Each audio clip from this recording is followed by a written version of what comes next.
Hello friends, welcome back to my channel Mukesh English. This is Mukesh Soni.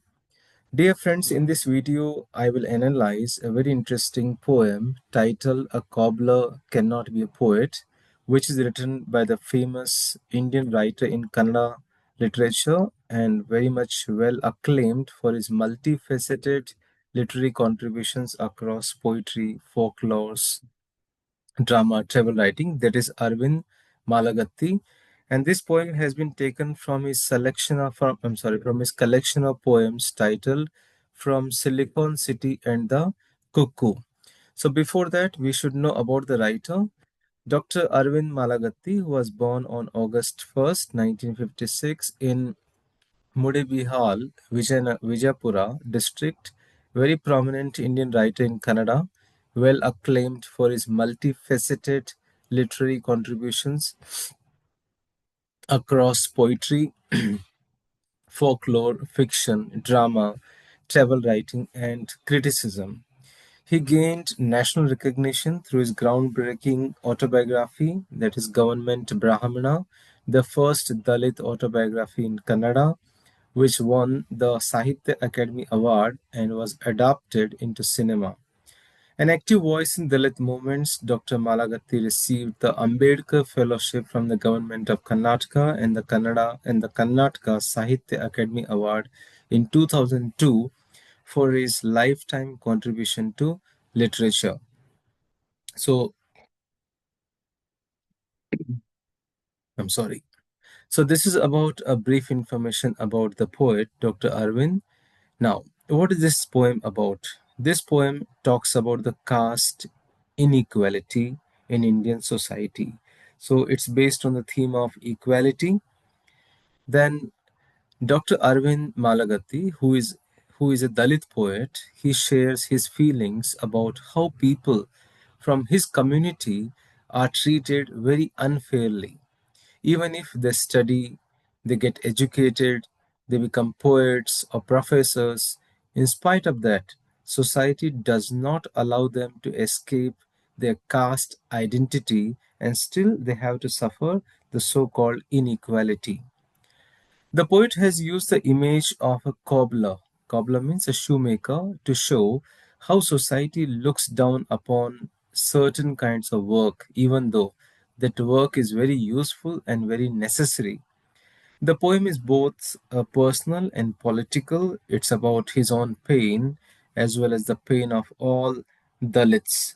So this is a brief information about the poetry, about this poem. The poem "A Cobbler Cannot Be a Poet." Now let's have a discussion in detail, stanza wise. Stanza number one. The poet addresses in the very opening to Mahatma Gandhi, that is Bapu. Bapu, you will not be called a cobbler, however much you work with the height in life after life. Opening a shop of footwear, the weight of the degree I bear won't decrease.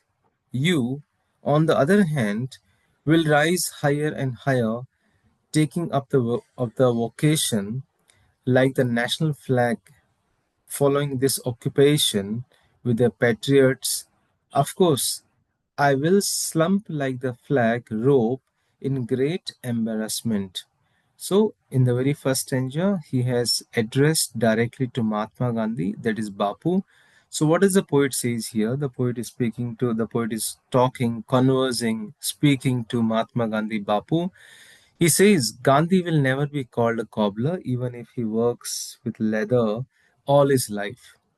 But the poet Arvind Malagatti, being a Dalit, is always branded by his caste, his degrees, his education cannot make him free, do not free him from this label.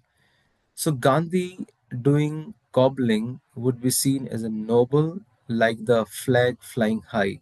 He says that if Mahatma Gandhi does the work as a cobbler, such kind of does the work as a cobbler. So from his point of view, this profession will be called as a noble profession, just like a flag which is flying high in the sky, right?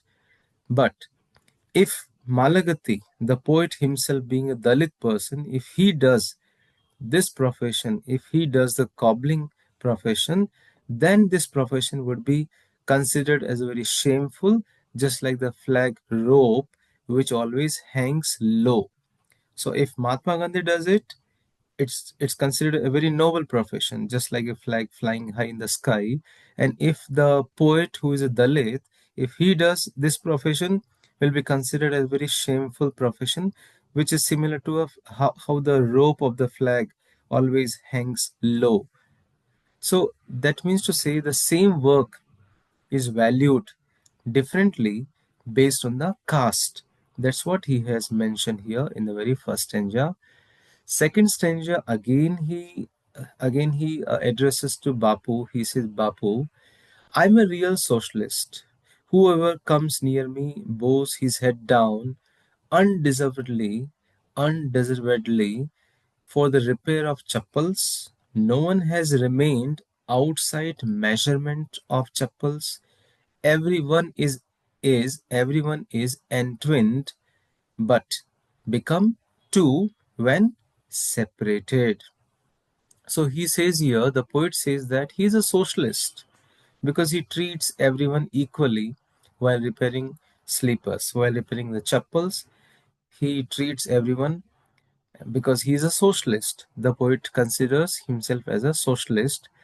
He says all the people, either they are poor, rich, high caste, low caste, whatever, all of them they wear sleepers.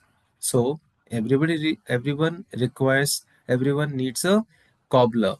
So in such case, but society bows down not out of respect, but only when they need the sleepers repaired. He's telling that that time when they require the sleepers to be repaired, that time the people bow down, but not always, right? So he says that society bows down not out of respect, but only why they are bowing down, because they need the sleepers to be repaired only by the cobblers, and only the cobblers can do it. So chappals are a pair of togetherness. Are a pair together. That means to say chappals here symbolizes the equality, and he says that he treats everyone equally while repairing chappals, right? So, but when the chappal is separated, when the chappals are separated, they become unequal. That means to say how society pretends to be equal, but practices inequality. Society simply pretends to be equal, but finally, what do they do? Society practices inequality. That means equality is false in the real life. That's what in the second stanza the poet conveys a message here. Equality is false in the real life. Third stanza, he says, Bapu, your chappals won't be abandoned on the roadside. All human beings with the cover of the skin are like abandoned chappals. I'm a doctor. I can hold the mind and stitch it. Everyone must subject himself to the hammer, the needle, and the axe, the shining polish above.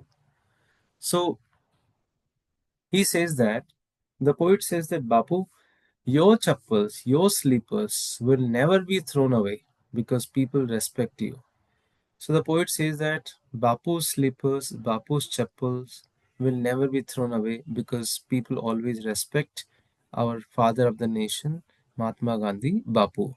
But Dalits are treated like thrown away slippers, useless after use. He's telling, though Bapu is so called, a lot of respect people give, but here he's saying that Dalits are treated like thrown away sleepers because they become useless after getting work done from them. The poet compares himself to a doctor stitching wounds and a cobbler stitching shoes. He says that he's like a doctor who stitches the wounds, as well as he's a cobbler who's stitching the shoes. So both are doing the healing work, right? Both are doing healing work, but the one is respected and the other is not respected. Who is respected here? The doctor who is stitching the wounds is respected, but a cobbler who is stitching the shoes is not respected here. That is the inequality is being shown by the poet here. So everyone depends on the tools like hammer, needle, polish. So all these tools, they are the symbols of work. So all work has a dignity, but caste decides respect. Though all the work, either it's a doctor's work or the cobbler's work, has a dignity, but it is caste which is going to decide either to pay respect or not to pay respect.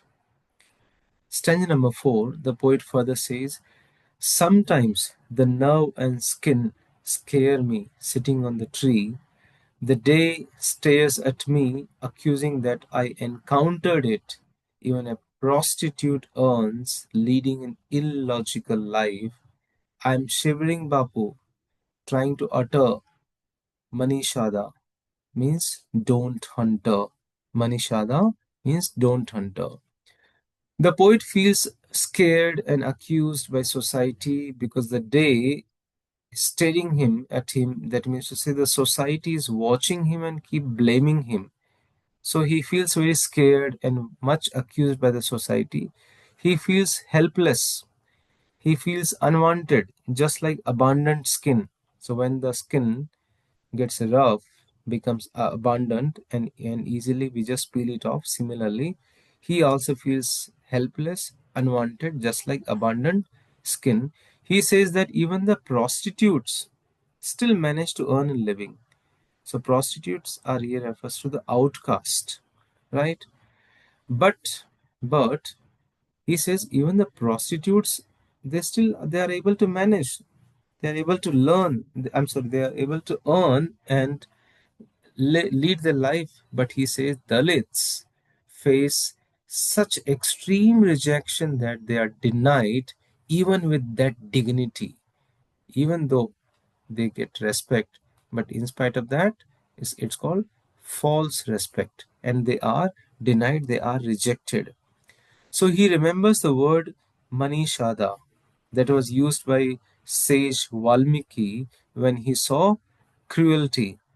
So he compares his pain to Valmiki's turning suffering into poetry. He says that how Valmiki, who also suffered a lot, and finally he just turned his suffering into poetry. Similarly, he says here, this is how he's also remembering the cruelty, and he's also turning this cruelty and this feeling of cruelty into his poem. So finally, he says that Dalit's pain is beyond survival. It is deep humiliation. He says that how we cannot forget Valmiki's suffering. Similarly, we cannot forget here Dalit's pain, which is beyond survival, and it is something like a deep humiliation, unforgettable. Further, the poet says, Bapu says, gently patting, patting on my back, Aravinda, you are not a cobbler, you are a poet. Bapu, poetry is becoming an occupation, twinning into a caste. The language has sharp teeth. Then I'll be portrayed as a cobbler poet, two hoots for poetry and poetry making, that which will not turn into food, shelter, water, and clothing by sprouting. Who wants that barren poetry? Gandhi comforts him. So finally, the poet says that Mahatma Gandhi says to him, what Mahatma Gandhi says him, dear Arvind, you are a poet. You are not a cobbler. So Mahatma Gandhi considers him as a poet, not as a cobbler. But but the poet Arvind Malagatti, he rejects this. He says even poetry has become caste marked. He says that look, you are a poet, not a cobbler. And the poet says, no, I don't accept it. Because poetry has become caste marked. Why? Tomorrow, if you call me, today you are calling me as a poet, not a cobbler, but future people will call me cobbler poet, not just a poet. So that's what the poet says here. The poetry has become caste marked because people will start calling me as a cobbler poet, not just a poet. So, along with the poet, they will associate my caste also. He questions the value of poetry if it cannot give the basic needs like food, shelter, water, clothing. He says that what is the value of the poetry if I cannot get my basic needs like food, shelter, water, clothing? Then why there's no necessity to call me a poet. It's better I remain as a cobbler. He says poetry must bring real change, not just empty beauty. That's what he emphasizes here. And finally, he says here poetry must fight for justice, not be just an ornamental. Sixth stanza, the second last stanza, the poet says here, Bapu, fire burns everyone. I'm sorry, yeah. Bapu, fire burns everyone, but some have put that fire into their pocket, locking it inside a box. They open it when the time comes, but some are like the fire inside the tree and they are with us. So he says, fire burns equally, but some people use the fire for the power, for the energy, for their own benefit, and they keep it locked. They use it whenever they want. However, Dalits have the fire burning inside silently, just like fire which is hidden inside the trees. So their suffering, Dalit sufferings, are not visible, but it is always alive and powerful. So, in this manner, he says here Dalits carry hidden strength waiting to erupt, but waiting to erupt. They have the fire which is not seen, but the fire is more powerful and more alive than the fire which the people use it for the power, for the energy, for their own benefit. So, this is how Dalits carry the hidden strength waiting to erupt. Last stanza, finally, the poet says, Bapu, you may conquer yourself, and I may conquer myself too, but I can't put my feet into your chappals and vice versa. Your chappals won't suit my measure. Likewise, my chappals won't suit yours. I cannot win over you, neither can you win over me. Very excellent stanza, very fantastic closing of this poem. The poet says, Gandhi and he, Gandhi and the poet may both try to live rightly. He says that I and Gandhi, both of them, we are trying to live rightly. Both of them are fighting for this inequality, but but they cannot exchange each other's slippers. What's the meaning here? That means they cannot live each other's lives. He says that I cannot lead the life like Gandhi, and Gandhi cannot lead the life like Cobbler, which I am, the poet says. That's called exchanging the slippers here. So Gandhi cannot feel the pain of Dalit life, and the poet cannot live as Gandhi used to or did. So their experiences are completely different. So in this manner, caste experience is unique. True equality means respecting the difference. What's a true equality? You have to respect the difference between the high caste and the lower caste, which we don't respect the difference here. So finally, what does the poet say here in the whole poem? Hence, the poet shows how caste discrimination continues even in education and art. Work like cobbling is useful but devalued because of caste prejudice. Even poetry is also not free from caste labels. Dalits carry hidden fire of strength and the resistance.